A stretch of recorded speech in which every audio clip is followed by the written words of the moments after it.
Ladies and gentlemen, good day and welcome to Archean Chemicals Industries Limited Q3 FY26 earnings conference call. As a reminder, all participants' line will be in the listen-only mode, and there will be an opportunity for you to ask questions after the presentation concludes.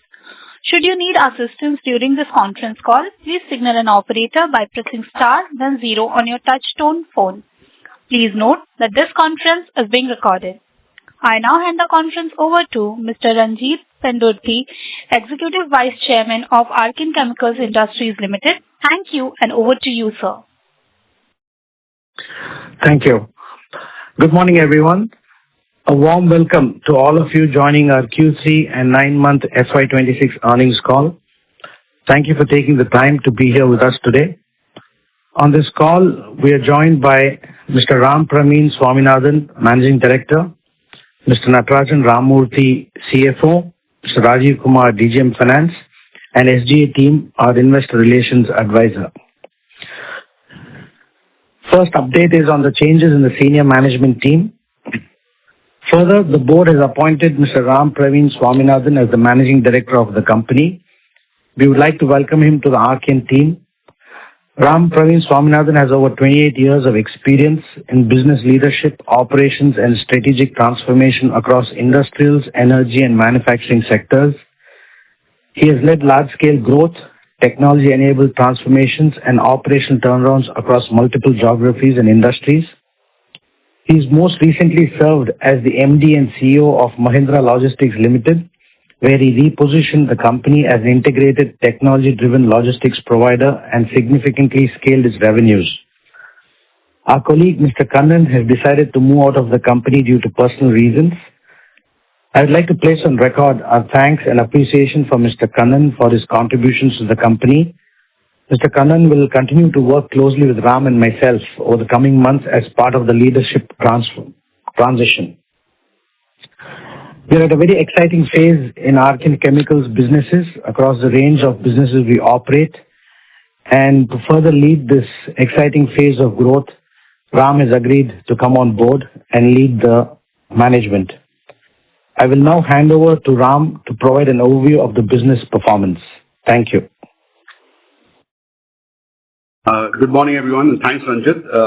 I am pretty excited to be joining the team. I think as we focus on developing the organization and scaling up our businesses further in the future. I'm also looking forward to engaging with our investor community, including all of you on the call today, and taking your inputs and insights as well on this journey. I hope you all have had a chance to go through the financial results and the investor presentation, which is available on our website and the stock exchange's websites.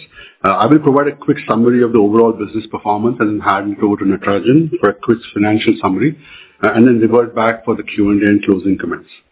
So starting with just an overall market environment. Over the last, we have been operating in a mixed market environment driven by some level of uncertainties over the past 3 to 4 quarters. While there are early indications of improvement, we expect the rest of this year largely to be one of stabilization and the operating environment to normalize as we move forward.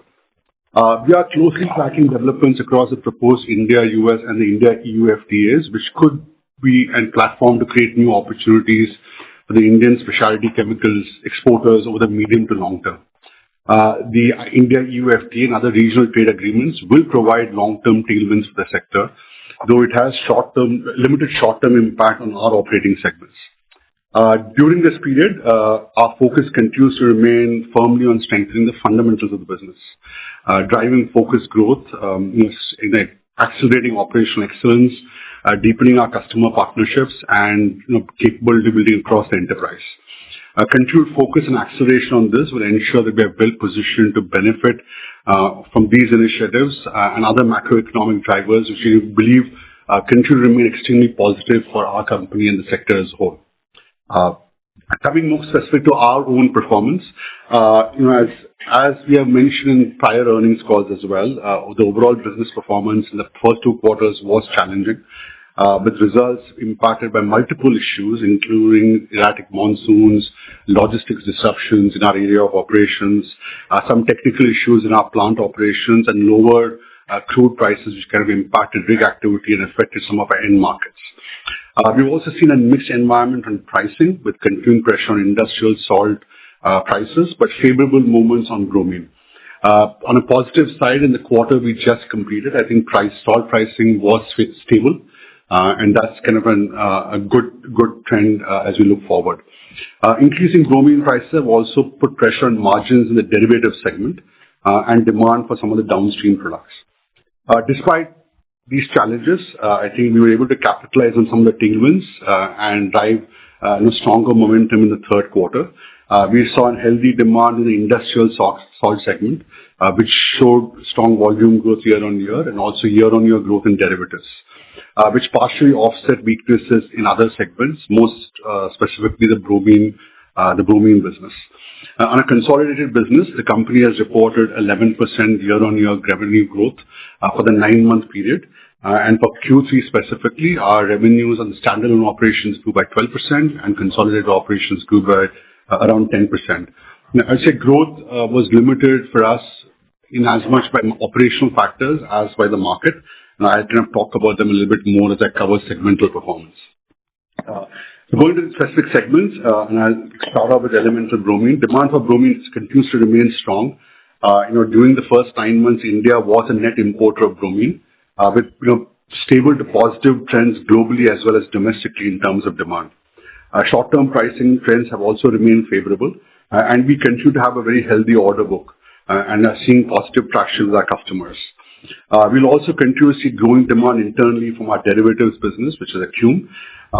And overall, I think we believe we remain very well positioned from a market perspective. And from a demand side, we definitely think that the volume growth is likely to continue to happen. Our engagement with clients remains strong and they continue to support us. And obviously, this year and next year, we expect bromine consumption from our captive operations to also drive further growth. During the quarter, as in prior quarters, I think our performance remained constrained by operational challenges and disruptions. These did continue to improve. Some of the challenges we had in Q2 did impact us in early Q3 as well. We have launched several improvement projects, which we expect will help us get back to steady state in Q4, and then we'll further try to scale up operations in the coming quarters. For the quarter, elemental bromine contributed approximately 24% of standalone revenues, and for year to date, it has been approximately 29% of our consolidated revenues.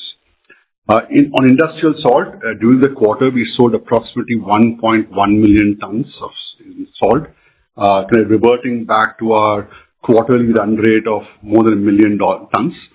The segment contributed nearly 70% of standalone revenue, and for the 9 months, our volumes are now about 3 million tons, with demand remaining robust despite the moderation in prices. Sequentially, Q-on-Q, pricing has remained stable, and we expect that to continue in the short term. We have a strong demand visibility, and our long-term contracts with our customers continue to be in good shape. So we continue to expect to scale this business up with some seasonal uptick in Q4 and continuing kind of expansion of operations as well. On SOP, which I think just continues to extending from what we had covered in the last quarter, our pilot stage trials have been completed successfully. During the quarter, we have worked towards progressing from pilot to plant scale trials. The site is ready, and we are on the verge of commencing plant scale trials and expect meaningful contributions from this business in F27, especially the latter half of F27. As you have stated repeatedly, we continue to believe and have strong conviction that SOP has significant potential for the business in the long term.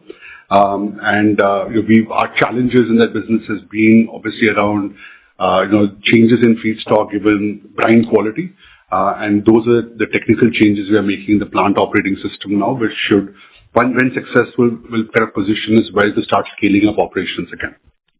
On bromine derivatives, which is essentially in Archean, our operations are up and running. We're currently at around 30 to 40% utilization. We have around 40 reactors, and month on month it changes, but generally around 30 to 40% utilization.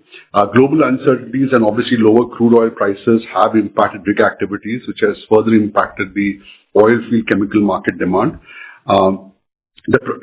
On the supply side, price increases on bromine have also increased cost pressures. However, we are engaging with clients, availing certifications, and approval, right, and expect the volumes to start scaling up. We continue to focus really on product development.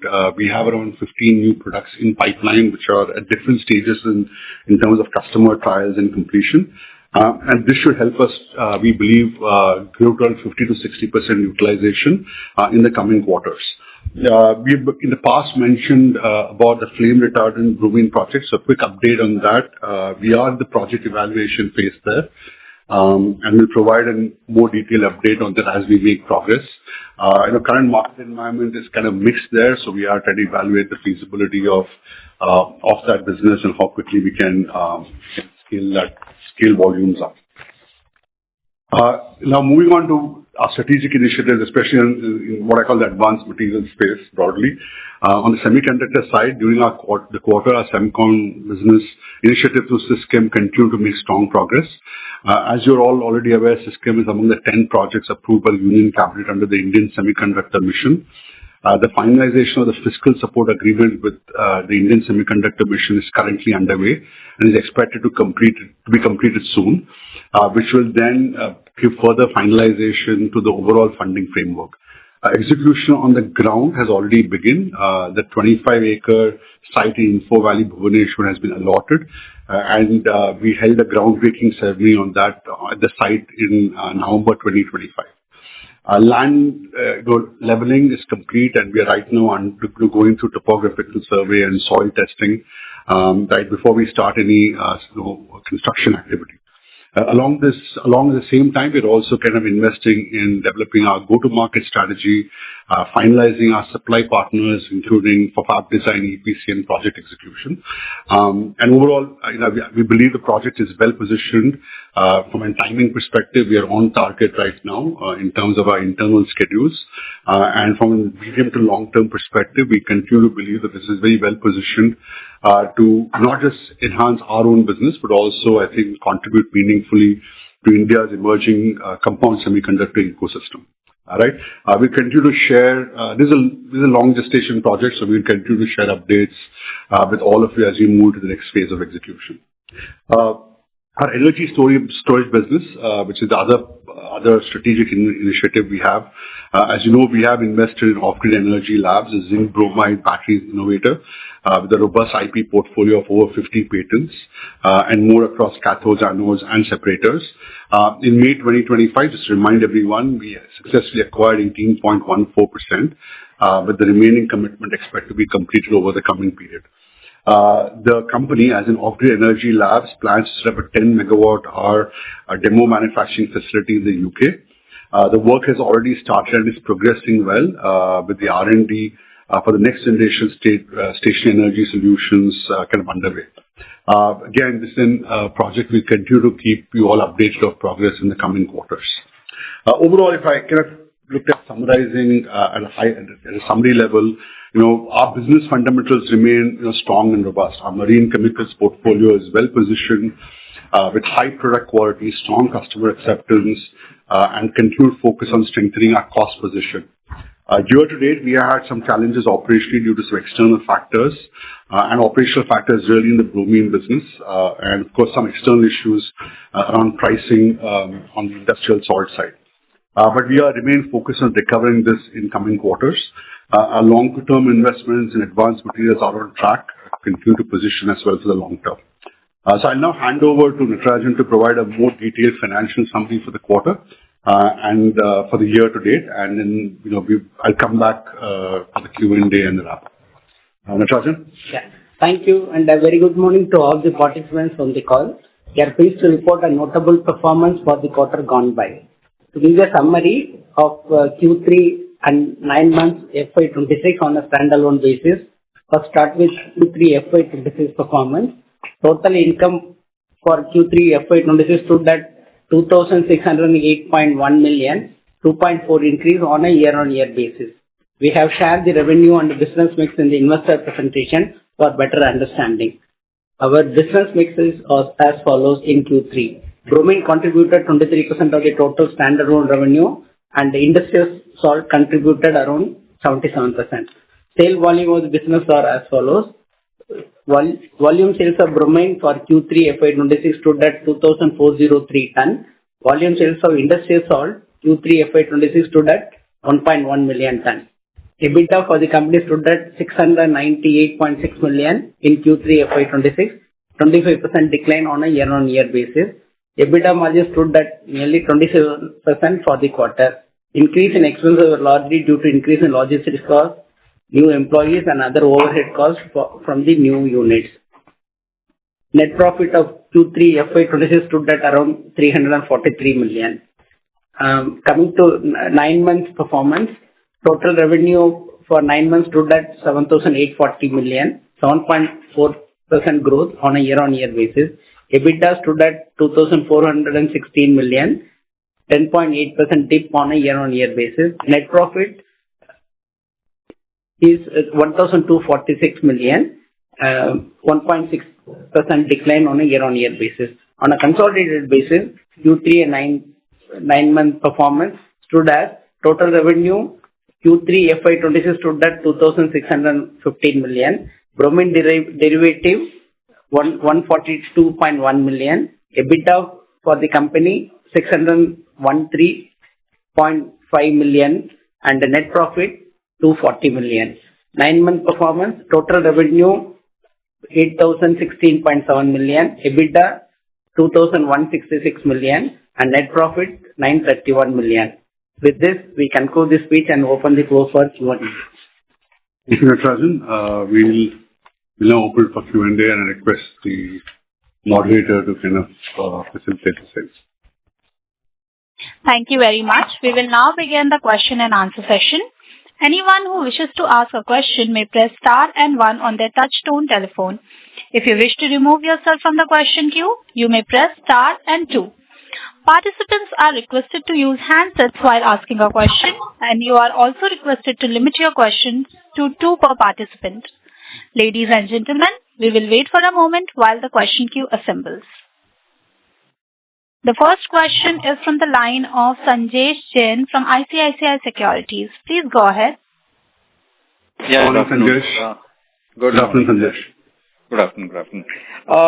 So quickly, I got a couple of questions, but before that, just data keeping questions. Natarajan sir, can you repeat the revenue for Akums for Q3, SOP and volumes for both? Yeah, sure. 1 second. Q3 only, right? Yeah, Q3.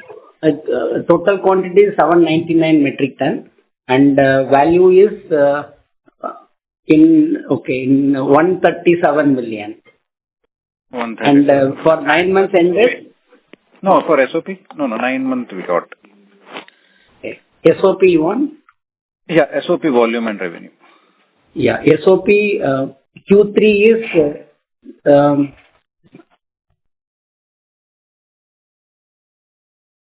second. Okay, it is Q3 is 71 metric ton. Okay, and value is 751. Okay. No, 71. 71. Okay. And value is? Value is 32 lakhs. Okay, 0.32. So now coming to the questions, you mentioned in the initial remark that you are seeing pressure on the bromine derivative, but on the other side, if I look at the bromine prices, they have really shot up.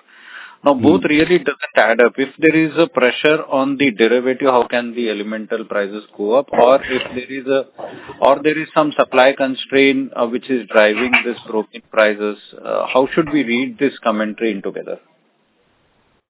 No, so I think my comment was that we obviously have the increase in bromine prices obviously is putting cost pressures on our bromine derivatives business. And what I mean by Sandesh obviously is that given the specific products we are making right now and the way that the contracts are, not all of the cost increase is something we're going to pass through to our clients. Right, so we are seeing this trend where obviously bromine prices are up. I mean, very favorable for us if our volumes have been better on the bromine side. But that increase is also putting cost pressures on the elemental bromine business. And that's why we have seen in the Acume side, we've had to enhance our product development efforts towards new products.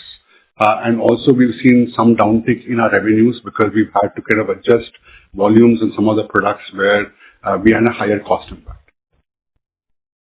No, I got it. There are only 3 products which significantly take away the bromine volumes globally. Now, what we are telling is that the derivative pressure is specific to the Archean, not to the industry, right?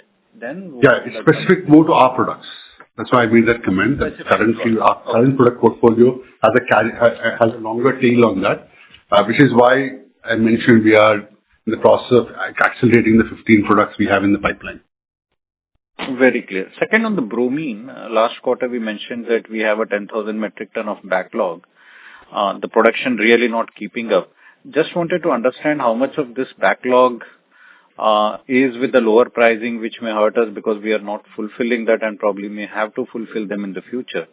And number 2, that means the realization we will be in the catching up game. And number 2, what really is happening on the production side? Can you help us understand when we say the technical problem, what we really mean technical problem? All right. So let me answer the first question first. I think we have much of the order intake we had, is roughly at the same price. It's still very much still there, Sandesh. So I think the 10,000 ton or 9,500 ton backlog we had at the end of last quarter, we obviously shipped approximately 2,500 tons of that. So we have still around 6,500 tons in backlog. We've not seen a significant amount of cancellations there. We are obviously reviewing by contract with our individual customers on what we can do to reprice those contracts.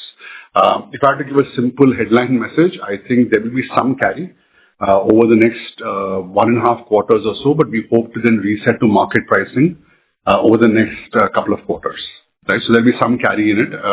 I don't have a more specific answer at this stage. We're happy to kind of revert back to you a little bit more detail there, but that's just like a headline view. On the operational side, I think what's really happened is, and I think Ranjit and Kannan may have spoken about this a little bit last quarter's call. We've obviously had a fair amount of weather changes the first 6 months. And flooding and kind of weather changes have meant that the brine quality, which then kind of drives the feedstock quality, has changed in terms of composition.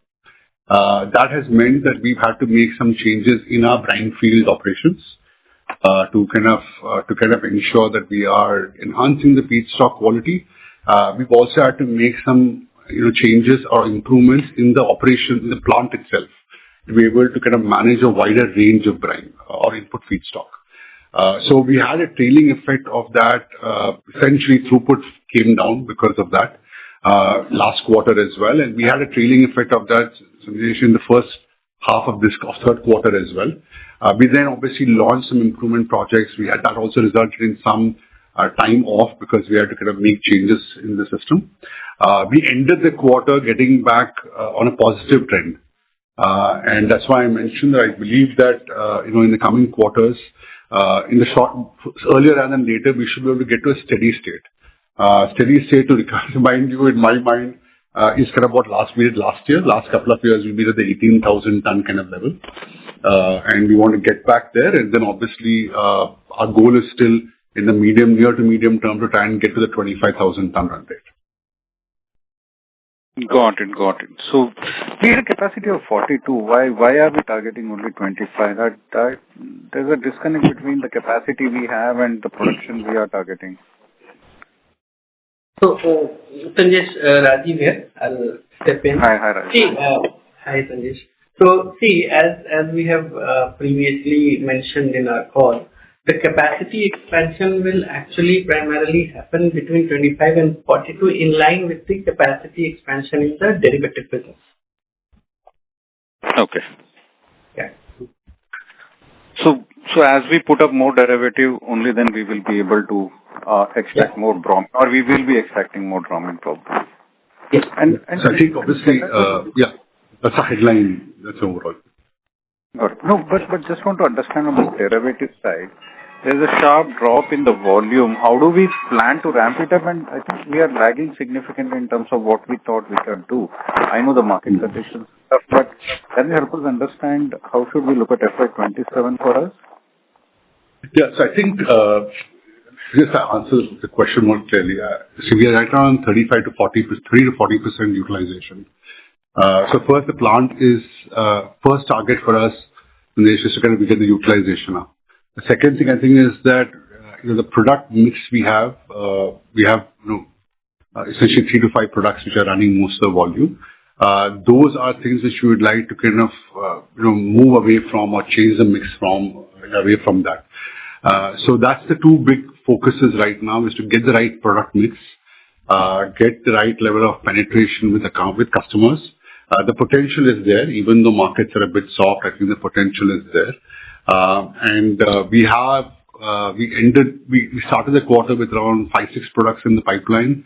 Q3, and as we speak right now, we've actually expanded products to around 15 products, which are now in trials and going through kind of customer acceptance, validation, and so on. So that's kind of the focus, is to kind of expand the product portfolio and repivot the portfolio, let me say, towards better yield kind of products for us. What does this translate into math? I think for the 26-27, as I mentioned earlier, we are trying to scale it up to around 60 to 70% utilization at a plant level. And of course, that will move day to day or week to week based on which reactors we operate. But just from an overall throughput perspective, to get to that 60 to 70% level. That's the product portfolio we've been working on, and I think you will see that step up, Q on Q. It's not a one-time switch, but over the next couple of quarters, you should start seeing that scaling up. No, that's great. Thanks for answering all those questions so patiently, and best of luck for the coming quarters. Thank you. The next question is from the line of Vinay Nadkarni from Hathway Investments Private Limited. Please go ahead.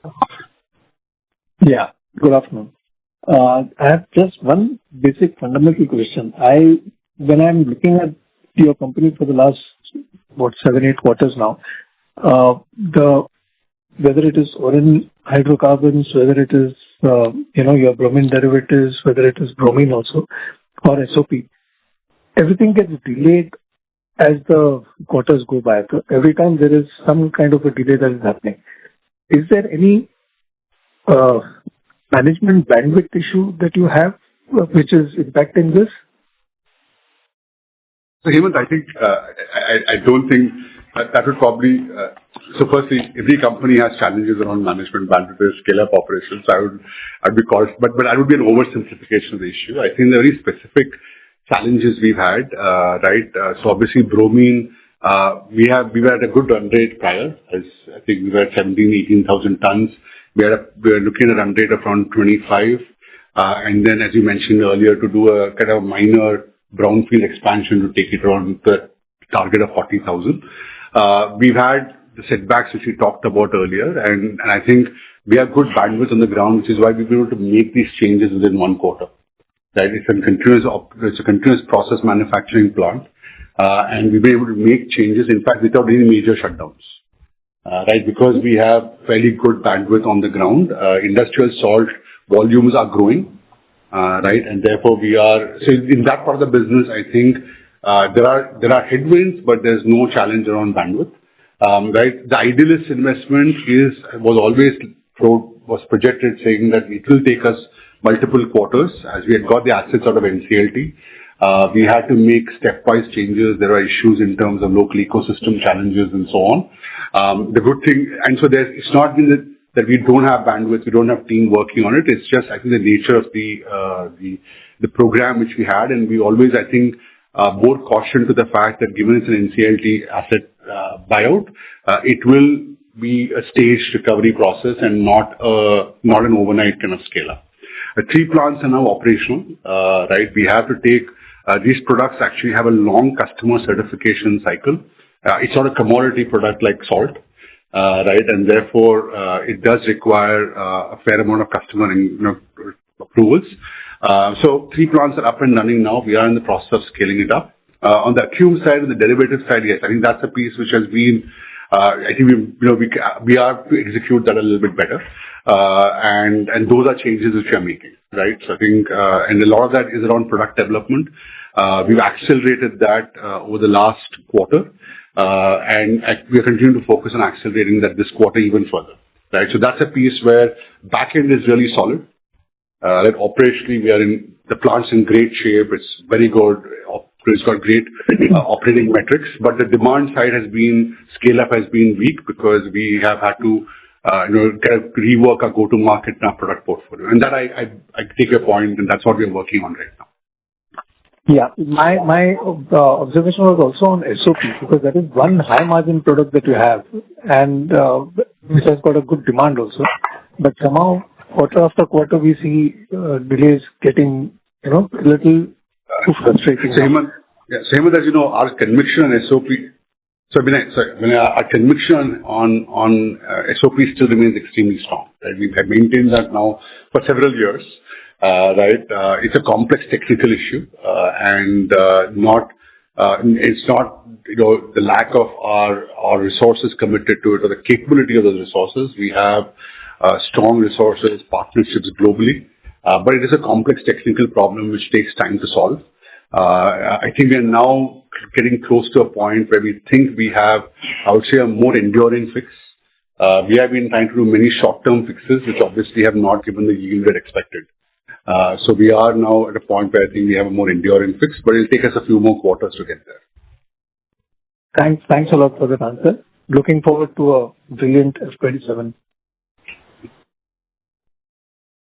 Thank you. The next question is from the line of Rohit Nagraj from 361 Capital. Please go ahead.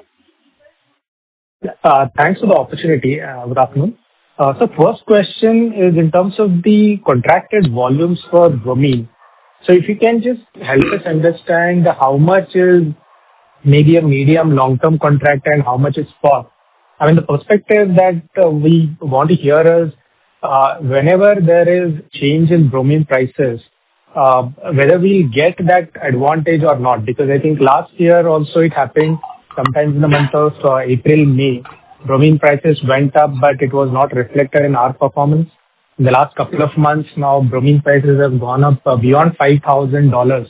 So when we will be able to see the tangible benefit in the financials, so a broader perspective in terms of contracted spot will also, Sure. So I think, I assume that in the earlier part of the call as well, I answered part of this in some ways. Yeah. I think we have around 6,500 tons of contracted backlog, right? But that's not backlog which is like only for 1 quarter or 2 quarters. It's kind of spread over a period of time.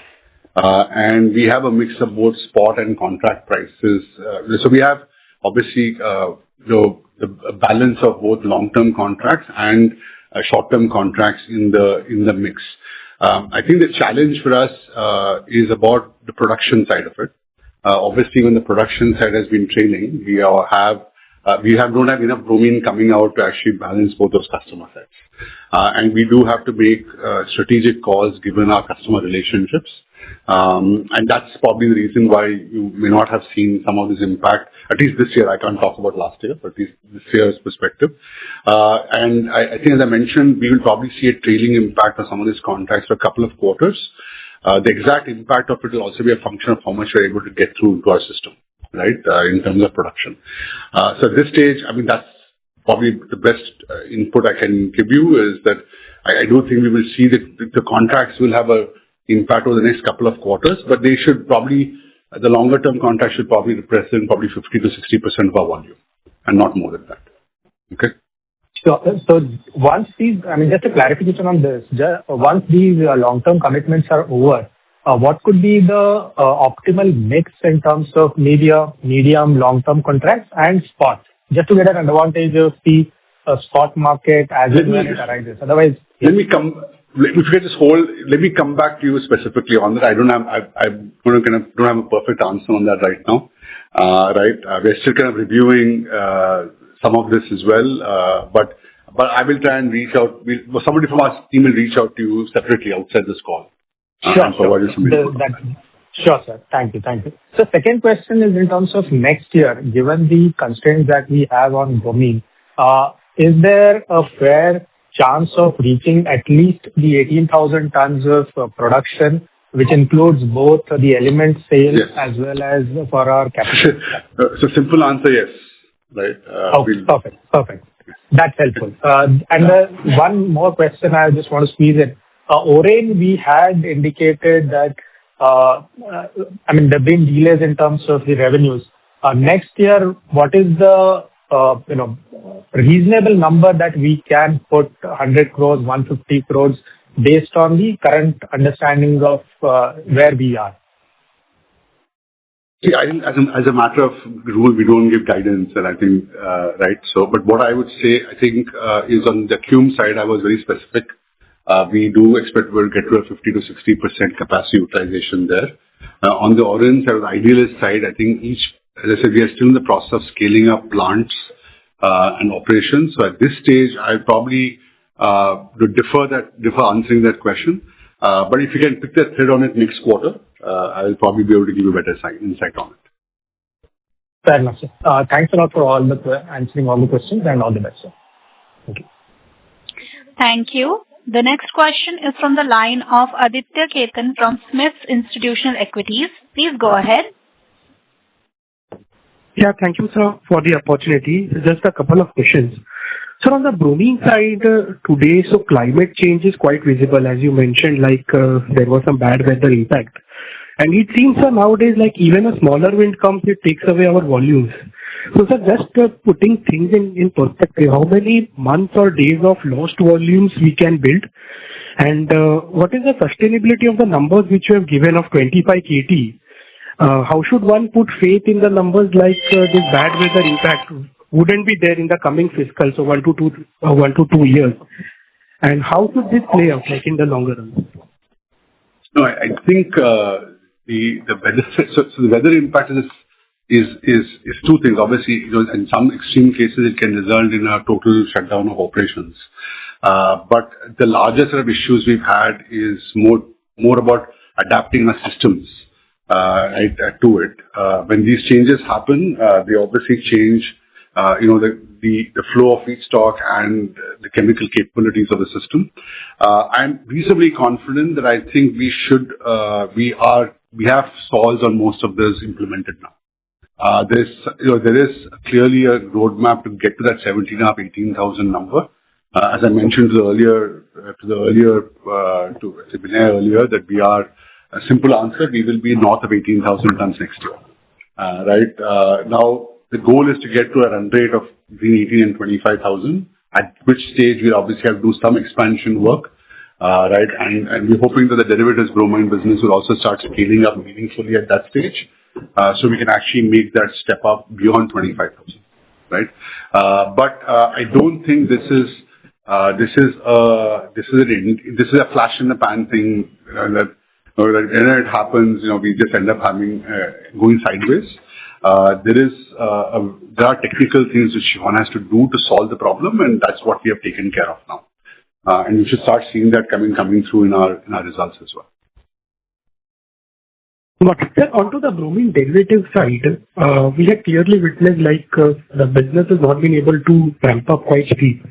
Just I want to know, like you mentioned earlier also, there is the demand is not that great today. So is that also related to the higher bromine prices because the feedstock prices are higher? Consequently, the CBF and PTA synthesis prices are also higher, which is where you might not be able to pass on, or the demand itself, in the global world, that is muted today. No. So let me just state this overall. Just because several of you might be interested. I think medium to long term demand on the derivative side is pretty good. Right, short term demand across categories is also fairly stable and improving. Our challenge has been in scaling up the business, has been in some of the specific products we make and driving penetration with the end user accounts. Right, so that there is a supply side pressure which we have to either optimize through our own cost of operations or in different customer contracts pass it through to our clients as well. Right. So this is not that kind of a challenge. What we have to, and the steps we have taken obviously is to kind of refocus a lot on getting the right product portfolio and increasing the speed at which we are getting products out. Right, so that's been the big pivot we have to accelerate in the business. I think if you get the get the product expansion out and accelerate the customer acceptance cycle, we should be able to get there. So obviously we are, I think, probably 12 to 18 months behind. I don't have exact number because I'm still trying to figure out some things. But I would say that whatever duration we are behind, a lot of this has just been, how quickly we execute here. And that's what I kind of commented earlier on that, to the person who asked me, do I have a bandwidth issue? I think this is one area where we could have executed a little bit better, but we have put the fixes in now. We're putting some more fixes, so we should be able to get this back on stream in F27. I won't say that's going to happen in Q1 of F27, but from a run rate perspective through the year, we should be able to get to that 60%-ish kind of capacity utilization. Got it, sir. So just one last question. So considering the recent geopolitical tensions between Israel and Iran, is there any sort of, so while talking to customers, are they hinting about diversifying from Israel to India volumes? Because Israel Chemicals, which is the biggest player in Israel, is there any sort of if these things turn out, there could be some short-term supply issues, and customers are looking more towards India, towards other players. Is there any sort of things you're talking in? And secondly, sir, if you can also highlight the global supply. Is there any new player which is entering or existing players looking to expand the supply in China and in other countries? That would be helpful. Yeah, I think some supply will come up, globally probably next year or so with expansion probably in Australia, right, somewhere towards 27 or so, right. But again, these are organic changes which do continue to happen. From a demand perspective, I think our focus markets have actually been around Asia, South Asia and East Asia, and we've not heard any significant repivot. Demand still is stable and growing, right? And therefore, I don't think anything to be concerned about in that sense. No immediate upside as well because of the way global supply chains work, but in our kind of focused markets, we don't see anything dramatically changing. And I think we've heard from our customers at least. Got it, sir. Thank you. Thank you. The next question is from the line of Dhruv Muchal from HDFC AMC. Please go ahead. Yes, sir. Thank you so much. Sir, one of the challenges in the bromine production, I believe, as you have mentioned in some of the previous calls, was also as you're focusing some bit on the SOP. So as you're confident of the recovery in bromine from next year, also can you highlight how the SOP trajectory could be? I understand it's still on the plant trial stage, probably starting soon, but some early trends, if you can, share something on that. I think our pilot trials, these are fairly independent programs, as you know, obviously, and the pilot trials have been successful. The chemistry works. We have been able to ensure that we are getting good yields out. And from a quality perspective, we are good. We have the plant scale trials somewhere in this quarter or early next quarter. We're kind of got the plant ready. That's one of the reasons why probably volume has been lower in Q3 because we've been getting plant ready. But we should. I think it's hard for me right now to give a specific number if that's what you're looking for. Okay. I think once we finish the plant trials, probably in April or May, we will be in a better sense to see what kind of ramp up will be required. We also have to, because we'll have to understand what kind of modifications we have to do at a plant level. And we have a preliminary sense, obviously, of what has to be done, but we'll be able to confirm that only after we do the plant trials. And that's when we'll be able to give a far clearer view on what the projected kind of throughput will be. You already know the capacity numbers, so that's been out there in the public world for a long time. So the goalpost is known to everyone, right? We just have to come back with a more specific ramp-up plan, which we'll share with you as the plant trials get complete. Sure, thank you. And but I do want to highlight. But I just want to highlight that obviously, if you look at an F27 perspective, there will be plant modifications, etc., to be done. Once the plant trials are successful, we'll have to make some modifications in the plant. So hard right now to say even what the F27 impact will be. A couple of you have asked that question, so I just want to kind of clarify that. But just to confirm, probably clarify, these plant trials do not have any implication on the bromine production because now that can No, nothing. They're independent. They're independent value chains. There's a lot of shared infrastructure in, on utilities and so on, in the business, right? And on the feedstock side, but operationally they are very different. All right. And so the second question was on the flame retardant project. Now, I think if I could have missed, but the project earlier you had mentioned about 12 to 18 months for the project. I think in the commentary you mentioned earlier that the project you're relooking at the project now. This was to be a downstream project which could have taken some of the virgin bromine. Does it have any implication in terms of how you ramp up your? So, assuming this project is on hold for now, does it have any implications on how you ramp up your elemental bromine now? No, I think what I mentioned was that we are evaluating the project feasibility and not the viability, right? So we are going to continue to work on flame retardant. It's only that we are working through the project details and working on that. It has no direct impact on our ramp-up plan. Right? So the 60 to 70% growth in the utilization I had talked about, right? That is something which we hope to achieve in either case. No, so the near term happens, but for example, FY27 happens, FY28 also happens because of your other downstream bromines. But assuming this project, I'm not sure, still not very clear. Is this project on hold or not on hold? No, it's not on hold. It's not on hold. It's just that we are working on it in a fair amount of detail, trying to ensure that we launch the product properly, and we have a clear ramp up plan which we deliver on, right? So that's. So as I said, and that's kind of what we are working on in a very detailed project plan. Like I talked about what we did in SISCHEM at a high level. We talked about SISCHEM in more detail, but very similar approach here as well. We're trying to do the project planning in a lot more detailed way, ensure that we are fail-safe in execution, looking at margins, returns, product mix, etc., a lot more carefully, and that's why the execution is taking a longer period of time. But it's very much on. It's not on the back burner. It's not off the burner. It's very much on the burner. Okay. So because I was just looking at 2Q conference details. You had earlier mentioned it can come online in 12 to 18 months. So assuming by end of in 2Q, so end of FY27 ish somewhere. Does that timeline still remains or yes, still remains.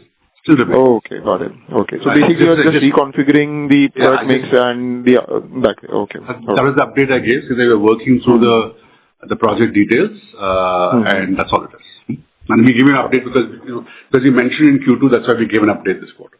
Got it. Perfect. Great. Thank you so much, and all the best. Thank you. Thank you. The next question is from the line of Rushabh from RBSA Investment Managers LLP. Please go ahead. Hi, sir. Thank you for the opportunity. Just to, understand, get a more sense on the weather impact that we have over the years. So you mentioned that we've done some fixes, currently. I just want to understand next time the bad weather itself, does the impact remain as same as earlier or no, we are better off now? Bad weather is a very broad statement, but as I said, I think, what does bad weather do to us? I'm just going to repeat what I said earlier. Bad weather can either have impact on just operating environment, or it can just have an impact on the brine fields and over flooding, etc. Can change that. I think we'll be in a strong position to manage those kind of challenges going forward, right? I mean, if you have a cyclone or something which requires you to kind of temporarily take safety measures on operations, that's something which I don't think any fix we can have done is going to protect against that. But on the feedstock, the brine fields, etc., and what higher levels of rain or floods, etc., do to that. Those are things which I think we've put in the fixes to try and get strong process control and be able to manage that range of width. There's some work given that. Sorry, go ahead. Yeah, given that we have so much on our plate right now, and just want to understand on the senior management and the mid senior management bandwidth. So are we done with hiring? What is the progress on that? So that next time, as the industry tailwinds appear, we don't falter again. So just want to understand on that sense. Is the team up and running? I think organization, and let me give you a perspective of someone who is very new to the job, right? So I would obviously have a very sharp sense on this. I think organizationally we are well set up. right? And I'm not worried about it as well. We have to add some capacity as the business grows, but I would say that from a capability perspective, there are many pockets in the company where the capability is very deep. Even some of the changes we made on the bromine operations, as I said, we've done it without any shutdowns, and we've done it within 6 to 8 weeks in some of the changes we've made. So those are a reflection of the depth we have technically and on the execution side. So I wouldn't be worried about that in that sense. I think we've got plans around it and we are executing those plans. And just the last question to Mr. Ranjit. Post the designation change, where do you devote your time more now? If you just share your thought process now and. So I think I'm happy that the management depth is increasing. I think that's one of our tasks as promoters to ensure that there are people who are right and fit for the job to be able to take it up and then move the company at the speed and execution level that we want. So I think that's the first change that we have consciously made. With your specific question regarding my own role, I think it will remain strategic. I think that's where possibly most of my time will go. We do have the new initiatives going on. So while I work with Ram on the existing business and making sure that, I'm an enabler for him and guiding, and helping him make these things happen in the existing base businesses, I think my focus will also possibly more shift towards the strategic initiatives and making, the semiconductor business happen on the ground, team building there, and, working on that part of the business as well. That sounds great, sir. Thank you, sir. Wish you all the best. Thank you. Thank you. The next question is from the line of Rikin Shah from the Boring AMC. Please go ahead. Hi, thank you for taking my question. I just wanted to ask on the Archean side. So in Q4 FY25, we have guided for 150-160 crores revenue in FY26, and Q2 FY26, we have, guided that nothing will meaningfully come this year, and we've shifted the guidance to FY27. So we have acquired this asset through NCLT. It was well known, to have complexities. So why was the initial diligence so far off regarding regulatory timelines and other challenges? And now that you are guiding numbers to come in FY27, what is giving you reasonable confidence that this will happen? I think the first one is, from a diligence perspective, we did a diligence on operating assets, the products which we can make from there. And obviously, what would be a reasonable operational time to get the assets back? And as always, coming out of an NCLT process, there are several other issues we have to deal with as well. And many other ecosystem factors which are dealt with, the local environment issues, local communities which we have to engage with, labor groups which we have to engage with. And so that is something so our ability in any scenario to predict the last part of it perfectly is a challenge. Right? So I think the first two parts, which is getting the plant readiness back, understanding go-to-market and products, I think those we are being fairly in good shape, even in terms of what we projected. The plants were shut down for nearly 6 years, and we forecast to be aggressively and we will get plants back in a year. We've got 3 plants up in 12 months, right? In fact, even lesser if you actually see the actual operating days we had. But we've had obviously challenges which we've had to deal with, right? And therefore it's been on-off situation. Now that the plants are so that's been the real issue, right? What we could predict, the things which you can control, which can influence, which are not outside our control. And that's been the factors which has been here. Nobody wants us, we obviously we bought the asset, we want to ramp it up quickly, we put in resources to kind of scale that up. So we want to always work on it in the hardest way possible. What gives us confidence now is obviously our plants are up. 3 of the plants are up. We are operationally there. We are getting the customer trials are going on in different products. So we are in the process of ramping it up. And I think just the fact that we have operational stability now is what gives me the most confidence, right? That we will start, seeing scale up. I think at this stage, I'm not going to give you a number saying 150, 160 crores, etc. But I think you will start seeing meaningful progress in terms of getting this up and going. But that's been the real challenge which has been there. Okay. Got it. But even in SOP, we are seeing similar patterns that in Q1 FY26 we have stated meaningful contribution, but in the last quarter, Q2, we have stated that trials will only happen after Q4 and production will start post-monsoon next year in FY27. So we are seeing persistent delays in other segments. So, are there some issues fundamentally? You have obviously clarified on bandwidth issues that you are saying that they don't exist. But just trying to understand why these delays are happening, in all the segments. Well, I think, it's a fair point in one way. Obviously, from outside in view, several of our programs have got delayed. I'm going to take that on as a matter of fact because they are a matter of facts.